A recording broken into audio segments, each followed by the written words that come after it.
Hii ni maneno gani katika dunia hii? Wewe unapewa kazi na wananchi unasema hapana, wachana na hiyo, wacha nitafutie mwingine kazi kwanza. Tuwe watu ambao tunapanga maneno yetu ili iwe hesabu ambayo inasonga vile inafaa. Mtu anajua siasa ni maslahi. Kenya ni kubwa. Sisi wote tunapendana. Kushindana tutashindana. Tutaenda tupige kura. Nyinyi mwae kushindwa kuamua. Kura si mtihani ati mtu atafika aseme oh sijui ni gani ama gani. Nyinyi mnajua kura wakati itafika, wananchi wenyewe. Nyinyi mtakaa pale, mpige hesabu, mjue nani anakaa kuongoza Kenya, nani anafanya tu mchezo hapa. Hii timu ambayo iko hapa, timu yetu hii ya Broadbase. Hawa ni timu ambayo wameona mbele. Wanajua vile Kenya iko. Na wanajua Kenya sio kitu kidogo. Kenya ni kubwa ndugu zangu. Kutafuta hii kiti inaitwa rais, wanaume wanatafuta mpaka wanakonda.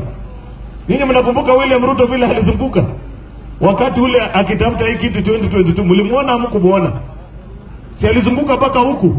Mnasukia leo wako Mandera, kesho anakimbia Mombasa, sijui wapi Kakamega, anakuja hapa Kisii, anaenda Central. Hii kiti si ya mchezo.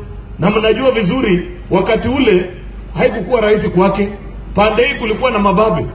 Kulikuwa amewekewa Uhuru Kenyatta ambaye alikuwa rais wa wakati huo.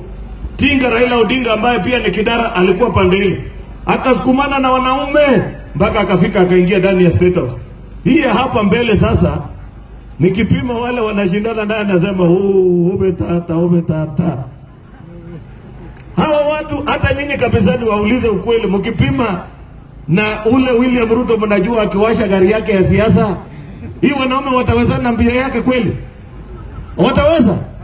No, situambiane ukweli, tuache kudanganyana. Yani ile unaambiana tu ukweli, nasema ni kweli hawa wanaongea, lakini saa ile atawaza na aseme ama namna gani my friend?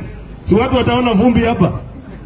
Kwa hivyo tutengeneze urafiki na tukae tukijua vile maneno itakuwa. Na unajua wakati huo atafikisha track record hapa.